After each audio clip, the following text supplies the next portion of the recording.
So guys, it don't happen. The Northern agenda is about to be actualized. Take a look at this tweet and it says, breaking news, proposed bill to pass Sharia law and impose Muslim Islamic governance in Nigeria. So they want to introduce Sharia law into our constitution. And guess what? It was a heated debate between the Northern representatives and those from the South. Those from the North were pressing that Sharia law be introduced in our constitution. Nigerians, when people were saying that Buhari was about to Islamize Nigeria, you can see that it is a clear indication that that was actually what he intended doing. So now that it couldn't work during the time of Buhari, they now want to introduce it into the constitution. Sharia law should now be part and parcel of our constitution. So guys, I want you to take a look at the debate. Just take your time, watch this video to the end to see the opinion of different representatives, what they've got to say as regards to this bill. Just take a look. For that same singular purpose of the unity of this country, the peace and stability of all of us, I second this motion, since it has gotten to this point, that this bill be stepped down for this moment so that we can do elaborate engagement and get back to it. Thank you, Mr. Speaker. Mr. Speaker, our constitution allows for freedom of worship of all religions. Mr. Speaker, we would not sit in this hollow chamber and restrict ourselves to just a few. If we begin to put such components into the constitution, tomorrow the ecclesiastical faction comes up. The day after, the traditional faction comes up. The day after, all other components begin to come up. And what happens to our grand norm that is supposed to be the foundation of our existence? Mr. Speaker, Nigeria has never limited anybody from practicing his religion. You go to states like in the north, where you have Sharia being practiced as the criminal code for those states. It is because it's peculiar to them as a people and as a presence. By the time we begin to expand it and bring it into our constitution, we are not an Islamic state. We're a secular state. We're not a celestial state. We're a secular state. We are not a traditional worship state. We're a secular state that respects and gives everybody a sense of belonging. We're a nation. We need to be sensitive to the mood and the existence, freedom of speech, freedom of association, to live in happiness, not a scenario whereby there could be some misconceptions. To this end, I wish to crave the indulgence of the sponsor of this bill that he steps it down for more legislative input, and consultation, which would be more in tune with our beliefs and the norms. But I do not believe it's a legislation that should pass for second reading. I so submit. Thank you. Move a second. Point of order, You throw the question open to the House. So we'll vote now. Point of order, sir. If please, you don't order when the speaker is speaking. You don't order him. You can only order when others are speaking. Point of order. So when what we'll do? Point of order, you should take it. Mr. Speaker, point of order. You shouldn't ignore us. Please. Please. Can you hear Mr. Speaker first, please? Now, the motion here is that it be stepped down. You can say no. If the vote say no, don't step it down. Mr. Speaker has no right to step it down. But the motion has been moved and seconded. If we say our laws are very clear, Mr. Speaker. When there is a point of order, who is speaking? Please. I'm just... No. Please sit down, please. Sit down. When we vote and the vote says no, we don't step it down, we vote on the main issue raised by the bill. After all, it's a constitutional matter. He can also go to. Manu, don't be unruly, please. No, I'm please. not being unruly. We can also vote on it, and it will go to constitutional review. You understand? And then if it goes to constitutional review, we go public hearing. So there are so many ways to solve this problem. Let's not leave our procedure. Okay? So let me ask the question. Those in support that it be stepped down, say aye. Aye. Those against, say nay. How do we measure the decibel? Let me ask again. Those in support that it be stepped down, say aye. Aye. Those against, say nay. The nays have it. That this be read the second time. Say aye. Those against, say nay. Nay! This one is clear. The nays have it.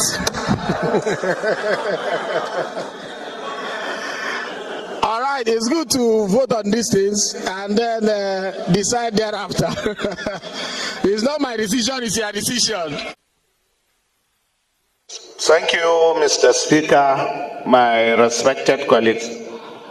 I want to comment as the second to the last speaker spoke. In fact, the bill that was moved by the sponsor, we are supposed to commend him.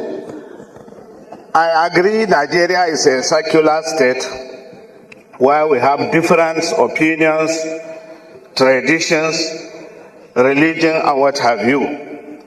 But if you see this motion or this bill, it will help Nigerians to know that these commercial banks, especially Taj Bank and what have you, many people perceive that these banks are specifically for Muslim, while it is not.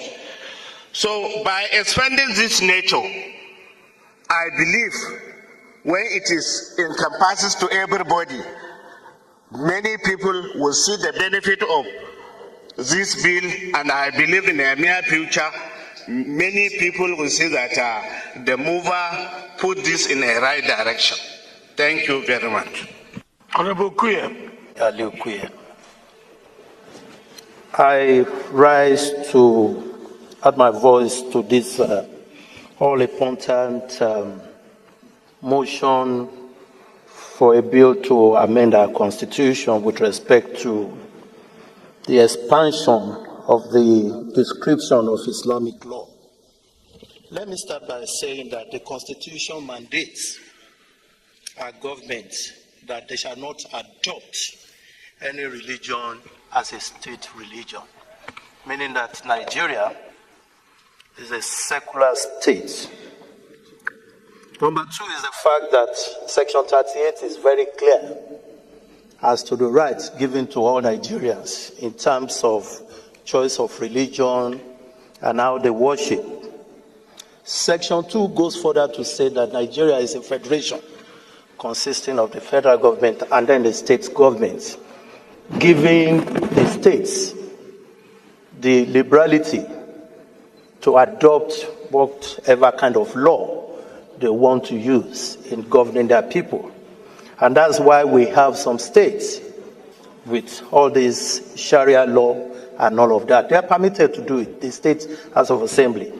But the Constitution, as a ground norm that governs all of us, the traditional institutions, the Obas in the Yoruba land, the Igwe in the east, the Shakiri, the Fulanis, the Hausas, gives us only one right, the right to choose whichever one we want. We can therefore not allow this constitution to become so filled with frivolities that is supposed to be the mandate of the state. We have all been clamoring for physical federalism. Give more power to the states to do it the way they want, to do it in the way of the culture of their people. And that's why I will want to implore the mover of this motion to please allow us to please step down this amendment for the time being, so that we can deliberate more on it. Because, of course, from the way I see it, is such that the state should be considering, not here. The problem of religious war, we started as far back as 1938 in this country. Let it not start here again.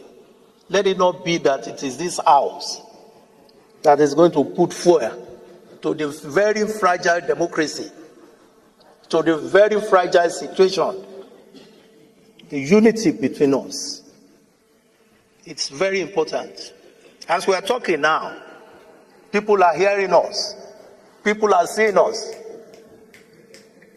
thinking that we want to promote one religion over the other. I therefore pray that we step this down for the time being.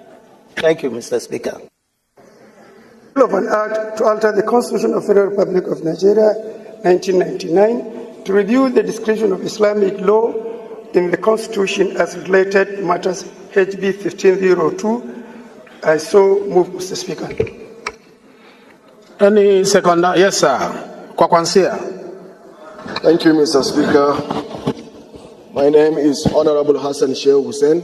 Distinguished colleagues, briefly, as the chair or the speaker requested, the 1999 Constitution, as amended,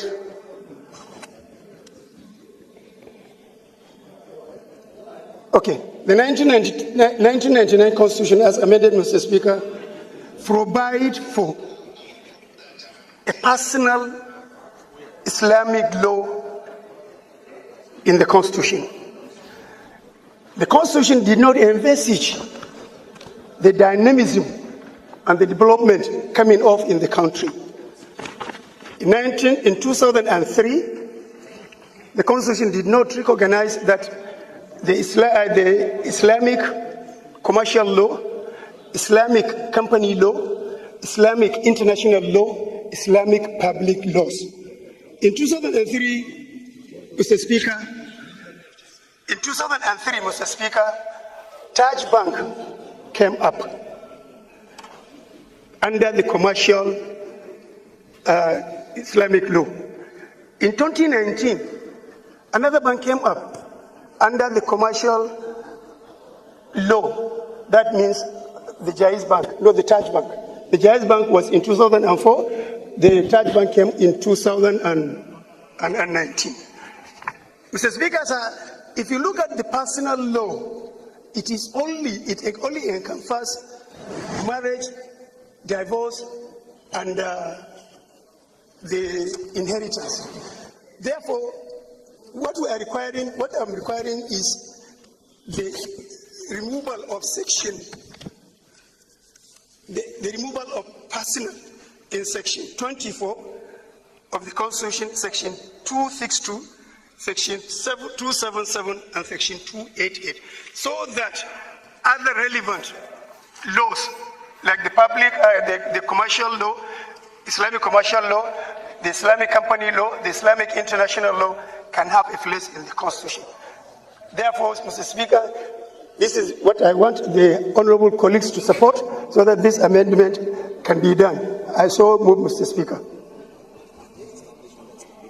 Honorable Mr. Wiskodin, I think, is in the right direction to give a backup for the commercials and other laws that already they are practicing without proper backing, particularly in our Islamic-related financial institution of not only limited to Taj Bank or Jaiz Bank, but there are several banks that are now practicing, particularly the Mudahara and the other sharing formulas. I think this is a very welcome development, that it will give even an economic leeway for the nation to see the goodness of such practices in our financial institution to get the backup of the law. I do support. Thank you, Mr. Speaker, sir. Yes, Bob Solomon, please. Solomon Bob, from the great state of Rivers. Now, this matter, actually, I think it will be dealt with. Yeah, good morning, Mr. Christian. Time Moneta get people that are lobbying for Biafra, and it is a plus. The way Moneta is going international, and it seems he's making this agitation a serious international issue by employing international lobbyists to make sure that Biafra is recognized at the world stage. Let's get a reaction. Now, thank you for that wonderful question, the anchor of this great platform. First and foremost, I want to say, Moneta has come out to say, or has outlined countless times that he said that the Nigerian government cannot win Biafra with a barrel of gold for the second time. Now when he said that, see, Nigerian government cannot win Biafra with a barrel of gold, it means that nobody needs to die for them to exit Nigeria. Now, Ojogun fought Biafra in a different dimension. Now, nnamdikanu did it via his own dimension. So ECPA is taking it globally. And now, we've seen world body recognize Biafra. We've seen the UN and then some other global body have come out to endorse the Biafra struggle. So kudos to him, it is a plus. Some persons have come out to say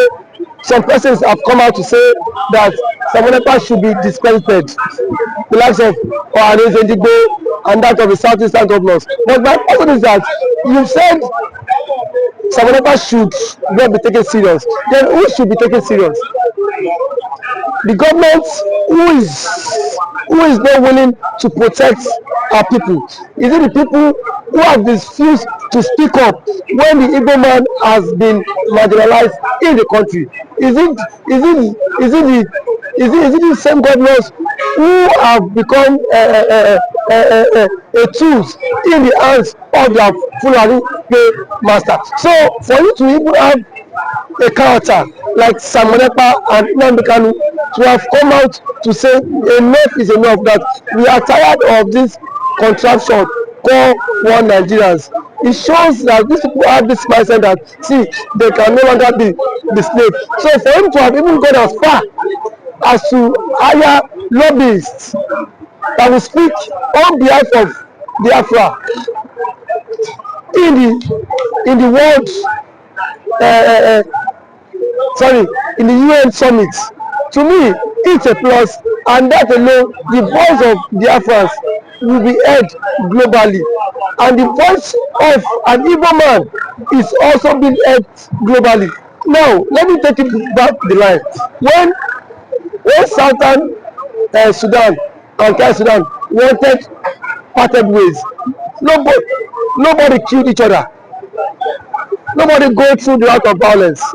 It was done amicably. So Moneta is doing it amicably for him to convince world leaders that this thing is possible. And when the government of the day, the present government of Nigeria, are not seeing it that way. Thank you. You can also to the government, the Nigerian government be worried about people. Why would they be worried? The same people have sent assassins to kill Moneta. Now only he has escaped. So see, one thing about it is that the government of the day, they are panicking. There's panic. You know what it is now? So a particular tribe, or a major tribe, to exit your country. You know how an Igbo man is. You know the investment of an Igbo man is in the country. Now imagine in Nigeria without an Igbo man. Let's just imagine that. That means the Hausa man would now dominate virtually every government perspective in Nigeria. So now the reason why the Igbo man is still believe that's Nigeria is because the Igbo man is still in the contraption called Nigeria. And eventually, if the Igbo man leaves, my brother, the Yoruba man will know the true meaning of Nigeria, and then we now know who owns Nigeria. Just like what Angwabula said, He said they are not scared of the Igbos parting, exiting Nigerians. That was what he said. He said they are not scared. Indirectly, that means the other tribe would not have sense of belonging in the country. And we know it. We know it. I know it too. An abnormal man now has the spirit of dominance. You cannot dominate him. If a Fulani man has the spirit of dominance, for you to dominate him, it will take ages. In terms of population, you cannot dominate them. So one thing is that people have foreseen this whole thing. That was why he championed this biafra struggle. And now, gradually, it is now becoming a reality in this contraction called Nigeria. Now, there are some Igbo men are even tired of the system called Nigeria. Just because they feel their brother is still in president. Now, my brother, I can bet you, come 2027, the Yorubas will be championing the Republic more than the Igbo man. I can bet you that. That I am very certain of.